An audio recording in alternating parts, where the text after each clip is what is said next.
Welcome. Baruch atah Adonai Eloheinu melech haolam asher kitshanu b'mitzvotav v'tzivanu la'asok b'divrei Torah.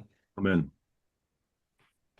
So, some beautiful, beautiful Torah Temimah at this time. So let's see here. Okay. Sorry, this went past the place. No, actually, forgive me. We're actually back here. Still went. Okay, here we are. All right. Okay. Afar. So let's take a look at the verse that he's commenting on. All right. So God has just told Abraham that he'll listen, that he would not destroy the cities if he found 50 righteous people. Vayan Avraham, and Abraham responded, Vayomar, and he said, Hinena, behold now, Alti ledaber el Adonai, I have dared, you might say, or begun to speak to the Lord. Va'anochi Afar vaYera, whereas I am but dust and ashes. Dust and ashes. So that was his response at this point. And of course, he's going to go ahead and ask God to forgive the cities if they're less than 50, right? All the way down to 10. So Afar vaYera, dust and ashes. Darash Rava, and Rava interpreted, Bischar Shamar Avraham, in the merit that Abraham said, Vanichid Efer, Afar vaYera, that Abraham said before God, I am dust and ashes. Zachu vanav, his descendants merited the shtei mitzvot, two commandments. So we should understand commandments as actually a tremendous privilege. I know that the average response on the commandments is that they're responsibilities and a burden, but the truth is the whole notion that we as human beings are capable and even worthy of being divinely commanded is actually a very powerful, powerful thought. We just don't think about it the right way. But to be divinely commanded is, in fact, a great, great privilege. So because of Abraham saying this, talking this way, the Jewish people were given two mitzvot in particular, right? Efer, what about Efer?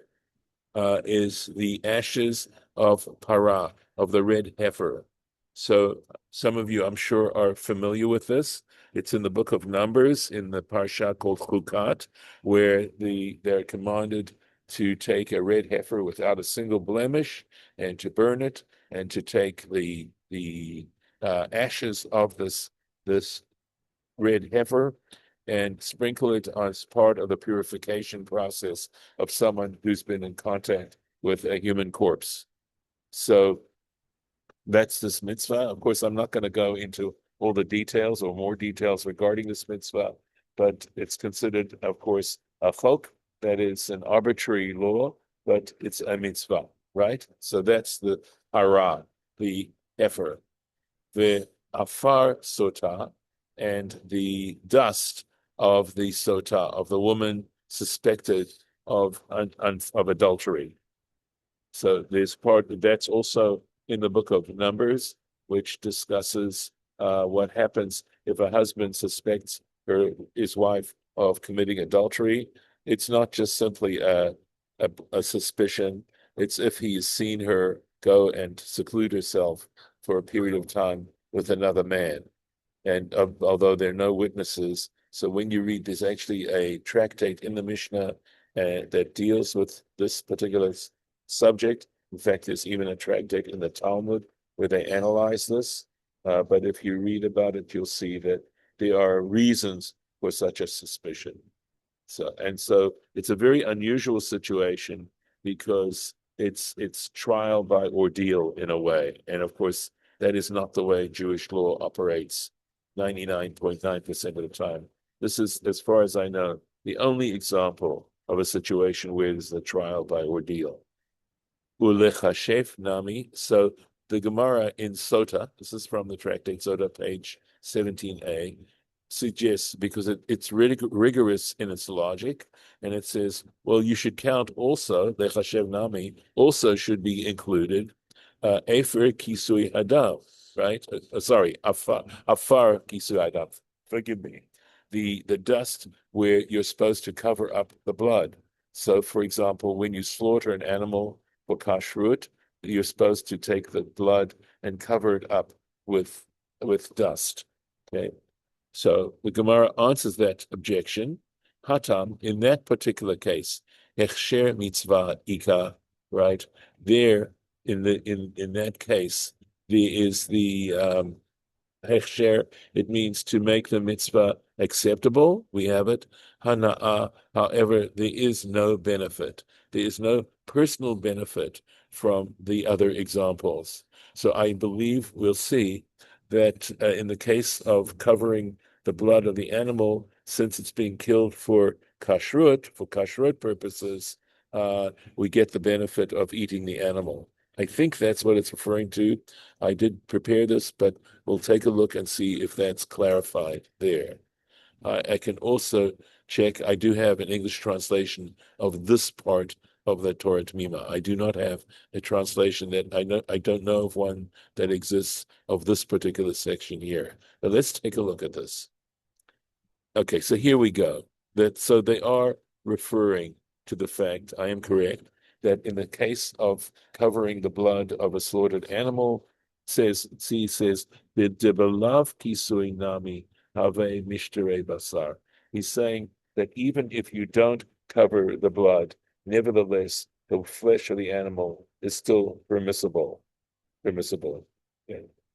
So again, I'm sorry, I'm left with a question as to what they're referring to. Okay, so when they're saying this part here, so let me do something. I'm going to see if you can see this with me. Let's see here. Here we go. Okay, can you see this piece or not? Did you see anything open up?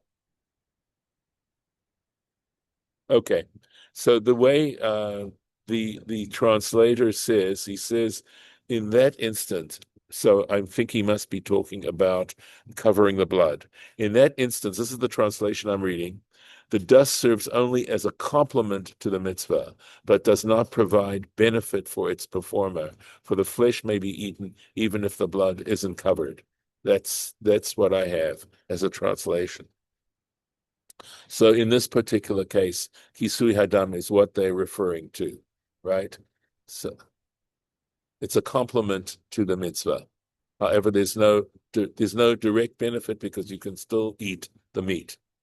Aval Efer Para, but when it comes to the ashes of the red heifer, ika hana'ah, there is in fact benefit, shemitaharo mitumato, because as a result of the ashes being sprinkled on him, it's part of his process, and it's a necessary part of his process of becoming purified from the impurity he suffers through contact with a corpse. The love afar Efer, and if the ashes are not sprinkled, ein lo tahara olamit, he will never ever become purified without it. So there's the benefit from the ashes of the red heifer. The Afar Sota, and regarding the dust, the dust that is given to the Sota, the woman suspected of adultery, Matil Shalom, the benefit is that it helps gain peace, Vein Ish Ishto, between a man and his wife, Veniktam Venizra Zera, and in fact, if she is innocent, right, it restores the relationship, and not only that, she becomes pregnant. She's able to bear seed. She's able to have a child. The Im Ahi, however, if in fact she is in fact guilty of adultery, lo tirbe miman mizerut Israel.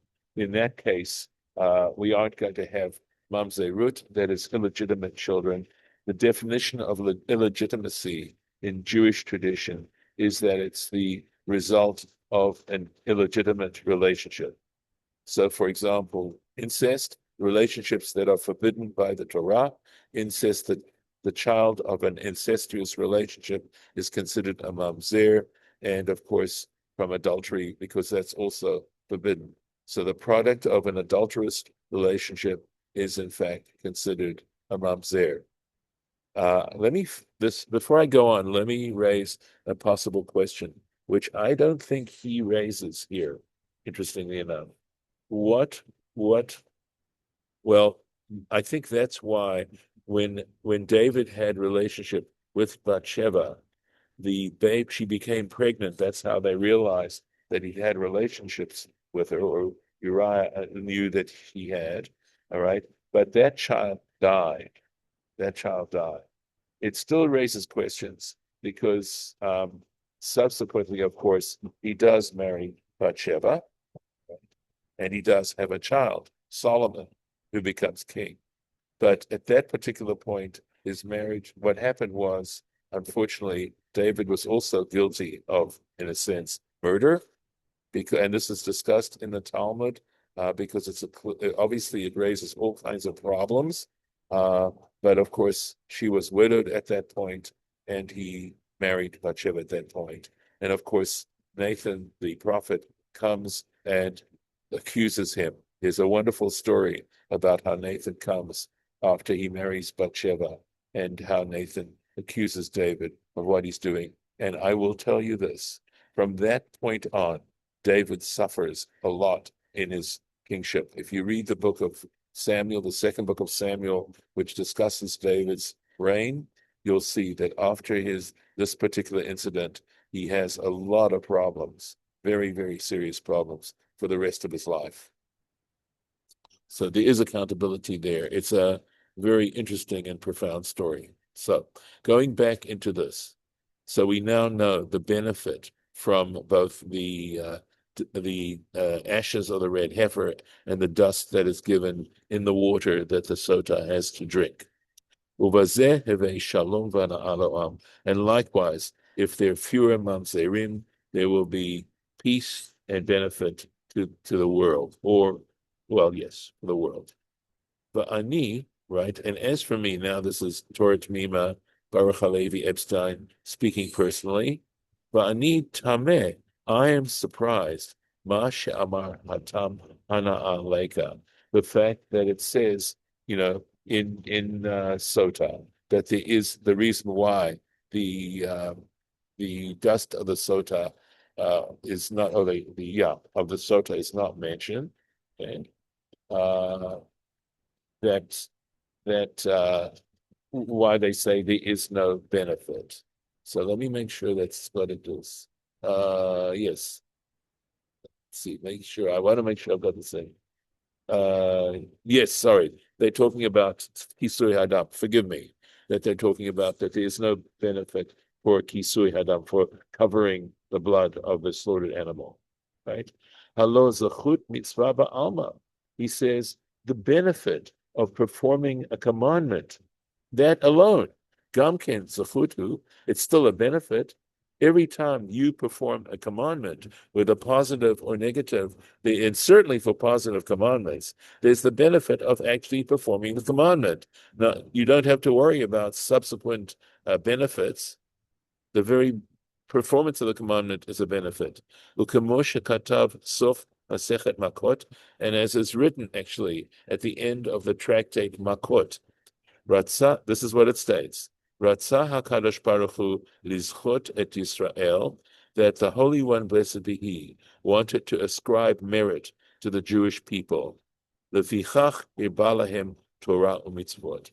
And for that reason, He made the Torah, He magnified the Torah and commandments. He gave us 613 commandments and all their details in order to benefit us, right? To give us merit. Simply that fact. V'yoter mizeh kasher, right? And he says, then there's an additional difficulty here. Halor Rava, that is the rabbi by the name of Rava, who's the author of this particular statement. Here it is, Amar Rava, right? Rava is the author of this particular interpretation. He says, Rava himself, okay, shedoresh agada, so he interprets this particular agada, this legend, hu atzmo doresh kan besugya, okay, right? He himself interprets here in this particular part of the Gemara, Bischar she'amar Avraham. He goes on to say, because Abraham said, on the merit of Abraham saying, Im michut v'atzroch now. We've already dealt with this passage where he talks to the king of Sodom, who wants to give him the booty from the defeat of the defeat of the four kings. And Abraham tells the king of Sodom, I wouldn't even take a shoe latchet from you. Nothing. I don't want any benefit from you. And because he said this, and by the way, this is a reference to the Parsha of Lech Lecha, back in earlier on in Genesis. And because Abraham said this, Rava is the one who says this, Zachu vanav lishtei mitzvot. On this account, his children, his descendants, merited 2 commandments: the chut shel tchelet, the blue thread, okay, in the tzitzit, uritzuah shel tefillin, and the strap of the tefillin. So we're talking about the talit and tefillin. V'halo gam sham ein ba'otan hadvarim, right? And nevertheless, in those particular, in other words, putting on the having the thread of blue and having straps for the tefillin, the fact that the tefillin have straps, right? Rak mitzvatam ba'alma. It's simply the commandment to do this, right? The fact that the tzitzis have to have a blue thread, or that the tefillin are made with leather straps, that's simply part of the mitzvah. The local ana'ah, there's no special benefit from performing that. The imkain, and that's the case, ma gar'a mitzvat Kisui Hadam. So in that, if in fact he says that the Jewish people gained the merit of something for which there wasn't any benefit, why is he saying here that they should exclude Kisui Hadam, which is sort of the same category and would be connected to the dust that Abraham referred to? So the dust with which you cover the blood of a slaughtered animal is the same kind of mitzvah as the blue thread on a talit or the straps on the tefillin. And in this particular place that we read, the main comment we're looking at, there he uses the argument of the reason why they're not included. And yet here he says they are included as a benefit. That is 2 very similar kinds of mitzvot.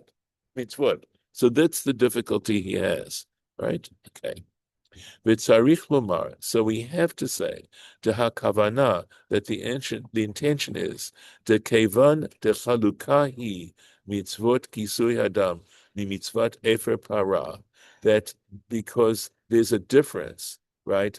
That is to say, the commandment of covering the blood of the slaughtered animal, right, is different, very different from Efer Para, the dust of the ashes, of the red heifer, the Afar Sota, and the dust of the Sota, bazeh, right, in the fact, sheba'ela yesh gam hana'ah, that regarding these particular 2 mitzvot, that is, again, the mitzvah of the dust given the Sota and the ashes of the red heifer, not only is there a benefit of performing the mitzvah itself, but there's also an additional benefit.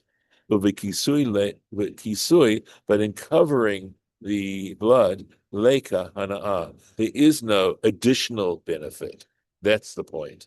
Lachen lo tzirfam b'yachad. And for that reason, Rava did not want to include that is the covering of the blood with the ashes of the red heifer and the dust that is used for the Sota. Aval ein hachinami, but in fact, aval ein hachinami, it's not a similar situation. She'efshar shezachar b'shvil zeh gam lazo, So that since there is that additional benefit in the two examples that we have, we can't make a deduction. We can't reduce that the same applies to this particular mitzvah of covering the blood.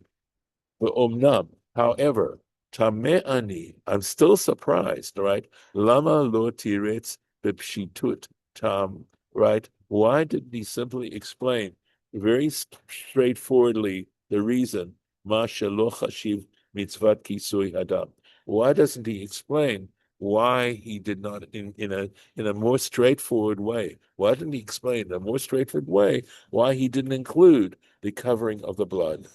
De kevan, since the kaimalan, the mutar lechasot lo rak afar, because we have, okay, since it is that in addition we are allowed to use to cover not only dust, elagam b'chol davar, but you can cover it with anything such as bezevel. You can that would be, I believe, compost, for example, uvechol, and with sand, hadak, that is very fine sand, ushchikat avanim, and stones that have been rubbed together, ve charasit, and you can cover the blood with pottery, uneoret, pishtan, and with this is talking about the toe of linen plants, right, of flax plants, uneoret shel harsh shell. This looks like harshin, okay. So I didn't, apparently I thought I put in the translation here. So I would have to look at the again, this is going to deal with some kind of toe of harashin. I'm trying to think of what that is, and I'd have to look that up. Vesid, and you can also use plaster, vecharsit, vecharasit, ulevana, overlivne. Okay, so I believe this is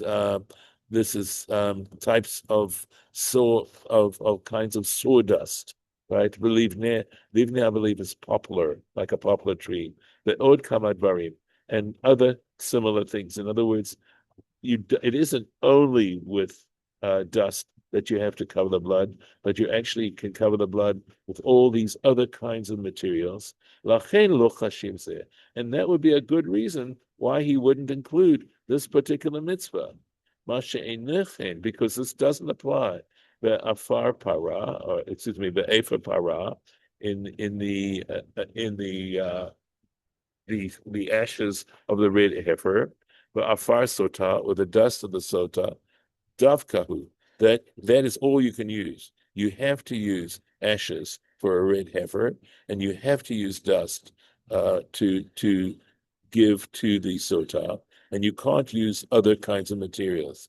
Lachen shayach baho lomar, and for that reason, one would have to say that it applies to those two items. It applies lomar shezafala lahem, right? That's the reason why they merited it on account of Abraham saying Afar vaYera the dok, and he says, and this is QED. This is a satisfactory response to this particular issue.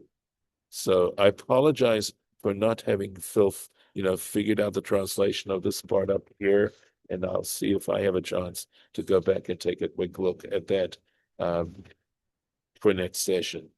So I'm going to stop the share here. Made your return. Good. I'm glad you did. So, do you have questions? So it's still on recording. Do you have any questions? Okay. Was the explanation reasonable? Yes. It was complicated. All right. I'm going to stop the recording.